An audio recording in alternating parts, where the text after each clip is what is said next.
بسم اللہ الرحمن الرحیم السلام علیکم ویورز، امید ہے آپ لوگ ٹھیک ہوں گے اور آپ لوگوں کی زندگی خوشیوں کے ساتھ گزر رہی ہوگی. تو میرے چینل پہ نئے ہر آنے والے ان کو چاہیے کہ اس چینل کو سبسکرائب کریں اور گھنٹی کے بٹن بھی دبائیں، بیل آئیکن بھی دبائیں تاکہ میری ہر ویڈیو آپ کو وقت پہ پہنچتی رہے. تو آج بڑھتے ہیں مزید اشعار کی تشریح کی طرف. ایک دو شعر کی تشریح اپلوڈ کی ہوئی تھی. سب سے پہلے جو شعر کی تشریح اپلوڈ کی ہوئی تھی تو اس میں نے ایک لفظ کے حوالے سے بتایا تھا کہ محفل کا معنی یہ ہے. اصل میں محفل کے معنی تو مجلس ہے، اور محفل سے مراد وہ جگہ بھی ہو سکتی ہیں جہاں پہ شور شرابہ ہو، جہاں مختلف لوگ آپس میں کچھ نہ کچھ کر رہے ہو تو اس کو بھی محفل کہہ سکتے ہیں. اسی طرح پھر انجمن اور اس طرح کچھ اور الفاظ تھے. ابھی میں شعر نمبر 3 کی تشریح کی طرف بڑھتا ہوں، لیکن میرے چینل پہ ہر نئے آنے والوں کو چاہیے کہ اس چینل کو سبسکرائب کریں، ٹھیک ہے، اور اپنے دوستوں کے ساتھ بھی اس چینل کے لنک شیئر کریں تاکہ آپ کے ساتھ ساتھ آپ کے فرینڈس کو بھی فائدہ پہنچے. یہ بڑھتے ہیں آج کا جو پہلا شعر ہے. اور ویسے آغاز کے شعر یعنی یہاں کتاب میں شعر نمبر 3 ہے.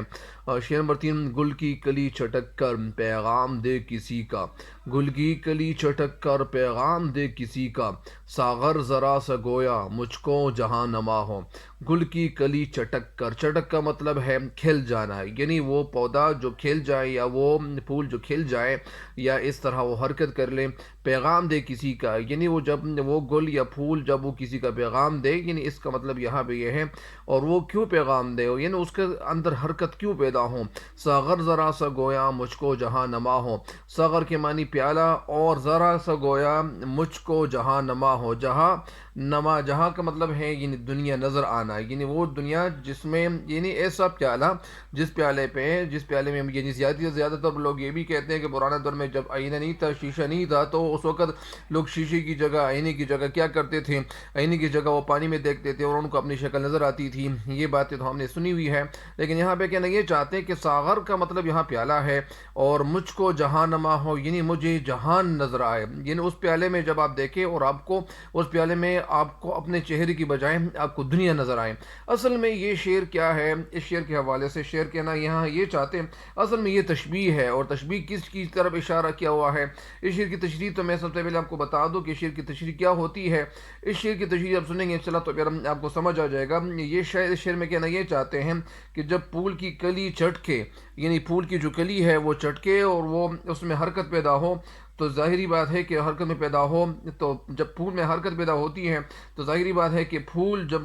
یعنی کلی جب پھول میں تبدیل ہو جائے تو ایسا معلوم ہوتا ہے کہ یہ کلی مجھ کو پیغام دے رہی ہے. یعنی پھول کی یعنی وہ کلی مجھے یہ پیغام دے رہی ہے، یہ مجھے میسج دے رہی ہے. اور ان کلیوں کی شگفتہ جو دہانی ہے، یعنی جو ان کلی ہے، یہ جو کلیاں ہیں اور ان کے شگفتہ کے مطلب یعنی متبسم، جس میں یعنی ایک تبسم موجود ہو، اور اسی وجہ سے دہانی کا مطلب یعنی ان کے منہ کو جب دیکھا جائے تو ان میں ایک تبسم ہمیں نظر آتا ہے. ویسے بھی ہم انسان جب کسی انسان کو دیکھتے ہیں اور وہ متبسم ہو، یعنی ان کے چہرے پہ مسکراہٹ ہمیں دکھائی دے، تو ظاہری بات ہے کہ ہمیں یہ پتہ چل جاتا ہے کہ انسان یہ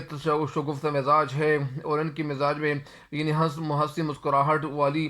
کیفیت بھی ان کے اندر موجود ہے. تو اسی وجہ سے یہاں پہ کہتے ہیں ان کلیوں کی شگفتہ دہانی میرے لیے ایسی جو پیالہ ہے وہ پیالے کی یہ حیثیت یعنی اختیار کر لی ہے. ظاہری بات ہے کہ جو یعنی آپ نے دیکھا ہوگا کہ یہ جو پھول ہوتے ہیں، اور پھول جب وہ ایسے بن جاتے ہیں کہ وہ پھول تھوڑا سا بڑھ جاتا ہے یا پھول تھوڑا سا بڑا ہو جاتا ہے، تو وہ پھول کیسا ہوتا ہے؟ پھول ہمیں پھر یعنی پیالے کی طرح دکھائی دے رہا ہوتا ہے، ایسا دکھائی دیتا ہے کہ یہ پھول نہیں ہے بلکہ پیالہ ہے. کب ہے اور کب وہ تو نہیں ہوتا، لیکن وہ تو پھول ہی ہوتا ہے. لیکن وہ پھول جب وہ یعنی وہ بڑا ہو جائے، اور وہ جب بڑا ہو جائے تو یہاں پہ شعر کہنا یہ چاہتے ہیں کہ جس طرح وہ پھول ہمیں یعنی میں جب پھول کو دیکھتا ہوں تو مجھے پھول کو دیکھتے ہوئے مجھے یہ پتہ چل جاتا ہے کہ بہار کا موسم آیا ہے. بہرحال یہاں پہ کہتے ہیں کہ یہ میں نے اس طرف دیکھا، یعنی مطلب یعنی کلی کی طرف دیکھا تو کلی ایسی دکھائی دے رہی تھی جیسے یعنی یہ ایک پیالہ ہو. اور پیالہ کیسا ہوتا ہے؟ یعنی وہ پیالہ مراد ہے جن میں تمام یہ جو فطرت کے مناظر ہوتے ہیں اور ارد گرد جو ہو رہا ہوتا ہے. یہ ظاہری بات ہے کہ مناظر فطرت کسے کہتے ہیں؟ فطرت کی جو جمع ہے وہ فطور ہے. اور یہاں پہ بتا رہے یہ جا رہا ہے کہ منظر کسے کہتے ہیں؟ منظر اس جگہ کو کہتے ہیں جس وہ جگہ جہاں نظروں سے کوئی جگہ آپ دیکھ رہے ہو، اس اسے منظر کہتے ہیں. تو یہاں پہ شاعر کہنا یہ چاہتے ہیں کہ جن میں مناظر فطرت کا جائزہ لے سکو، یعنی وہ جو فطرت کے مناظر ہے، جو سینیریو ہے، جو سینری ہے، اور وہ جگہ جب نیچرل بیوٹی ہے، بیوٹینس میں نے مطلب یہ میں اس بیوٹینس کو میں دیکھنا چاہتا ہوں. شاعر نے کلی کو جامع جمشید سے تشبیہ دی ہے، اور شاعر نے یہاں پہ کلی کو دیکھا تو کلی کو انہوں نے جامع جمشید سے تشبیہ دی. جامع جمشید سے مراد کیا ہے؟ جام کا مطلب ہے برتن، اور جمشید کا مطلب ہے یعنی بادشاہ. تو یہ جمشید یہ ایک بادشاہ تھا، اور اس بادشاہ کے حوالے سے یہ بات مشہور ہے کہ وہ بادشاہ جب پیالے میں دیکھتا تھا، ایک کٹورا ہوتا تھا، ایک برتن میں جب پانی ان کے لیے لایا جاتا تھا تو وہ پانی کی طرف جب دیکھتا تھا تو پانی کی جگہ یعنی اس شکل کی جگہ، ظاہری بات ہے کہ جب پانی کی طرف دیکھیں تو پانی میں ہمیں اپنی شکل نظر آتی ہے، لیکن ہمیں یہ دکھائی دیتا ہے کہ وہاں بادشاہ کے وجہ سے یہ بات مشہور ہے کہ وہ بادشاہ جمشید یعنی جب ان کا جو برتن ہوتا تھا اس برتن میں جب وہ دیکھتے تھے، پانی میں جب وہ دیکھتے تھے تو پانی میں ان کو اپنی شکل کی بجائے ان کو ہندوستان کے جو حالات ہوتے تھے یا جو جہان کے حوالے سے، یہ جو دنیا کے حوالے سے، اسی طرح وہ جو حالات ہوتے تھے تو آئندہ آنے والے حالات کے حوالے سے ان کو پتہ چل جاتا تھا کہ ابھی کیا ہوگا. یہ ایک بات مشہور ہے. بہرحال یہاں پہ یہ بتایا جا رہا ہے کہ جس طرح جمشید بادشاہ میں جام میں دیکھتا تھا تو ان کو یعنی پوری دنیا کی جو مناظر ہوتے تھے، یہ پوری دنیا کے مناظر ان کو یعنی دکھائی دے رہے تھے. اس طرح شعر کہتے ہیں، شاعر نے بھی ایک خواہش ظاہر کی ہے، شاعر نے بھی ایک امید ظاہر کی ہے، خواہش ظاہر کی ہے کہ مجھے بھی پھول کی کلی میں سب کچھ نظر آئے. مطلب ان شعر کہتے ہیں کہ جس طرح ان کو پھول کی کلی جب وہ دیکھتے تھے، مطلب یعنی پیالہ ہوتا تھا تو پیالے میں ان کو یعنی آنے والے وقت کا پتہ چل جاتا تھا، آنے والے وقت کے حوالے سے ان کو جانکاری ملتی تھی، ان کے پاس معلومات آ جاتی تھی. تو اسی طرح شعر کہتے ہیں کہ مجھے بھی میرے ساتھ اگر ایسا ہو، اگر مجھے بھی آئندہ آنے والے وقت کا پتہ چل جائے تو ایسا میرے ساتھ ہونا چاہیے. اور یہ اصل میں کبھی کبھار ایسا بھی ہو جاتا ہے کہ کچھ لوگ جب اللہ تعالیٰ کی عبادت کر رہے ہوتے ہیں تو وہ ایسا بھی ہوتا ہے کہ بہت ساری جو یعنی چھپی ہوئی چیزیں ہوتی ہیں اور اللہ تعالیٰ ان پہ یعنی کچھ نہ کچھ چیزیں ان پہ ظاہر کرتی ہیں، اور اللہ تعالیٰ اللہ تعالیٰ کی مہربانی ان پہ ہوتی ہے. تو ظاہری بات ہے کہ یہاں پہ شعر کا مطلب یہ ہے کہ اللہ تعالیٰ مجھے بھی ایسا بنا دے کہ جس طرح وہ برتن میں دیکھتا تھا، برتن میں دیکھ کے ان کو آنے والے وقت کا پتہ چل جاتا تھا، آنے والے حالات کا پتہ چل جاتا تھا. تو اللہ تعالیٰ میرے ساتھ بھی اگر ایسا ہو تو یہ بہت اچھا ہوگا. اس شعر کی تشریح مکمل ہو گئی ہے. میں بڑے ڈیٹیل میں اس لیے چلا گیا کہ اصل میں اس شعر میں یعنی تشبیہ کی طرح یعنی بات کی گئی تھی. اصل میں تشبیہ یہاں کس چیز کو دی گئی تھی؟ اصل میں یہ جو یہاں پہ پھول تھا، یہ کلی تھی، تو کلی سے انہوں نے کلی کو تشبیہ کس چیز سے دی؟ یعنی پیالے سے دی، یعنی پیالے کی طرف یعنی انہوں نے اشارہ کیا. بہرحال شعر کی تشریح مکمل ہو گئی ہے. دوسرے شعر کی تشریح کی طرف بڑھتے ہیں. دوسرا شعر آج کا یہ ہے کہ ہو ہاتھ کا سرہانہ سبزے کا ہو بچھونا، ہو ہاتھ کا سرہانہ سبزے کا ہو بچھونا، شرمائے جس جلوت خلوت میں وہ ادا ہو ہاتھ کا سرہانہ. سرہانہ کا مطلب یہاں پہ تکیہ ہے. سبزے کا ہو بچھونا، بچھونا کا مطلب یہاں پہ وہ جگہ یعنی جس طرح ہم لوگ کیا کرتے ہیں، ہم لوگ جب سوتے ہیں تو وہ ہم لوگ یعنی اپنے لیے بچھانے کے لیے کوئی نہ کوئی چارپائی پہ یا اسی طرح وہ جو بیڈ ہوتے ہیں یا اسی طرح بہت ساری چیزیں جو ہوتی ہیں، یا کچھ لوگ ایسے بھی ہوتے ہیں کہ وہ اس طرح سو جاتے ہیں اور فرش وغیرہ وہ نہیں ہوتی ہیں اس طرح. تو وہ کچھ لوگ ایسے بھی ہوتے ہیں، کچھ لوگ ایسے بھی ہوتے ہیں جو بہت زیادہ غریب ہوتے ہیں اور وہ سڑکوں پہ محنت مزدوری کر رہے ہوتے ہیں، تو وہ بیچارے سڑک کے کنارے بھی وہ یعنی لیٹ جاتے ہیں، سو جاتے ہیں، اور چادر وہ اپنے آپ پہ اوڑھ لیتے ہیں، چادر سرکتے ہیں اور وہاں سو جاتے ہیں. بہرحال تو اسی وجہ سے یہاں پہ کہنا یہ چاہتے ہیں، شعر کا مطلب یہاں دوسرا ہے کہ سبزے کا ہو بچھونا. شعر یہاں کہتے ہیں کہ میرے لیے سبزے کا جو بچھونا ہو یعنی جس پہ میں سو جاؤں وہ کیا ہو، میرے لیے سبزہ ہو. شرمائے جس سے جلوت کا مطلب کیا ہے؟ یعنی جو آنے والا جو منظر ہوتا ہے. جلوت کا مطلب یہ ہے کہ وہ جگہ جہاں آپ کو دکھائی دے رہی ہوتی ہے اس کو جلوت کہتے ہیں. اور خلوت کا مطلب وہ جگہ یعنی جو خالی جگہ ہوتی ہے اسے خلوت کہتے ہیں.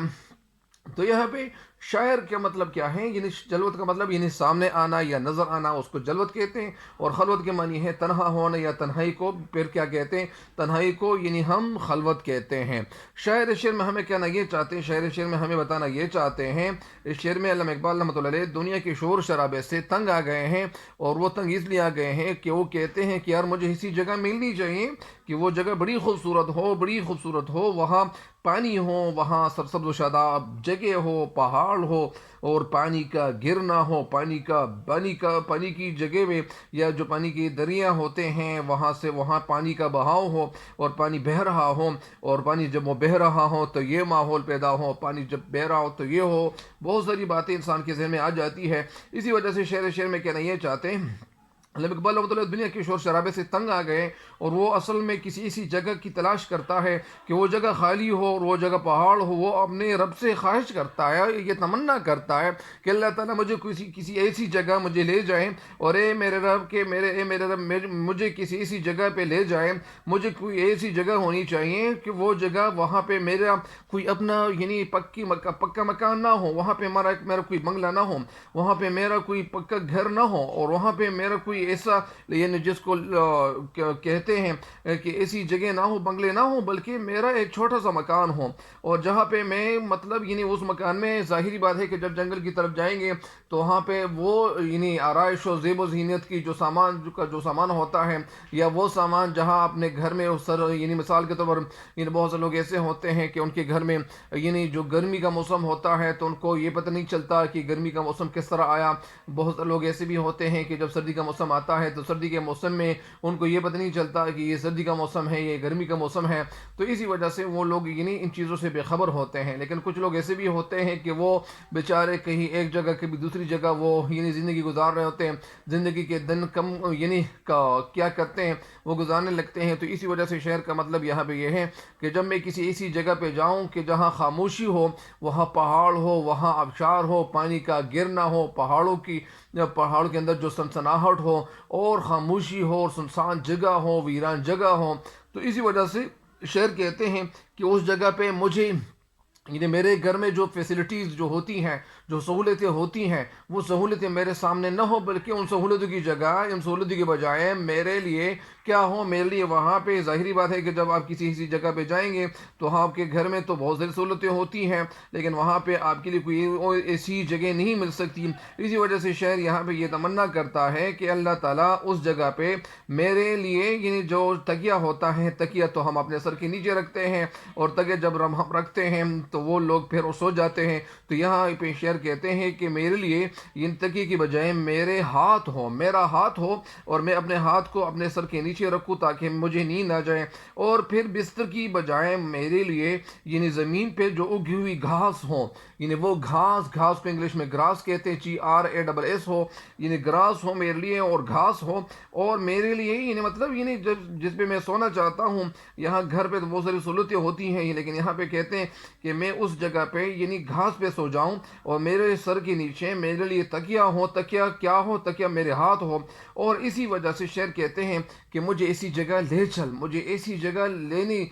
مجھے لے جانے چاہیے، مجھے ایسی جگہ پسند ہے، اور وہاں پہ کیا ہوگا۔ اور ظاہری بات ہے کہ شعر کہتے ہیں کہ جس سے ظاہری طور پر تو شرم اگر مجھے یہاں آئے، یا مثال کے طور پر وہ محفل مجھے اچھی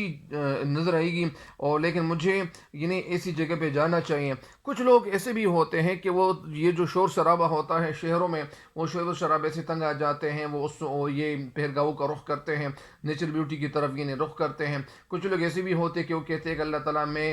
تعالیٰ کی عبادت کرنا چاہتا ہوں، اور مجھے اسی وجہ سے تنہائی چاہیے تاکہ میں تنہائی میں رہ کر اپنے رب کی عبادت کر لوں۔ لیکن علامہ اقبال رحمۃ اللہ ایک جگہ یہ بھی کہتے ہیں کہ وہ اصل میں یعنی تنہائی کو، گوشہ نشینی کو، اور یعنی خلوت نشینی کو اس طرح وہ یعنی پسند نہیں کرتے تھے، یعنی یہ کہتے تھے کہ مجھے ایسے انسان مطلب یعنی ہمیں اس دنیا میں رہ کر ہمیں بہت سارے یعنی نیک کام کرنے چاہیے۔ اور بہرحال اس شعر کی تشریح مکمل ہو گئی ہے، دونوں اشعار کی تشریح آج مکمل ہو گئی ہوگی الحمدللہ۔ اب مجھے امید ہے کہ آپ انشاءاللہ اس تشریحات سے یا ان تشریحات سے بہت زیادہ فائدہ اٹھائیں گے، اور آپ لوگ اگر آپ فائدہ اٹھانا چاہتے ہیں تو آپ ایسا کریں کہ جب آپ تشریح یعنی سننا چاہتے ہو تو سب سے پہلے آپ ایسا کریں کہ موبائل کو سائڈ پہ رکھیں اور اپنے سامنے کتاب رکھیں، تاکہ جب آپ کے سامنے کتاب پڑھی ہو تو ظاہری بات ہے کہ جب کتاب سامنے موجود ہو اور موبائل سائڈ پہ موجود ہو تو ظاہری بات ہے کہ آپ کو فائدہ زیادہ ملے گا انشاءاللہ۔ آپ کی سوچ صرف اور صرف یعنی کتاب پہ آپ کی سوچ ہوگی، اور آپ کی سوچ وہاں پہ مرکوز ہوگی۔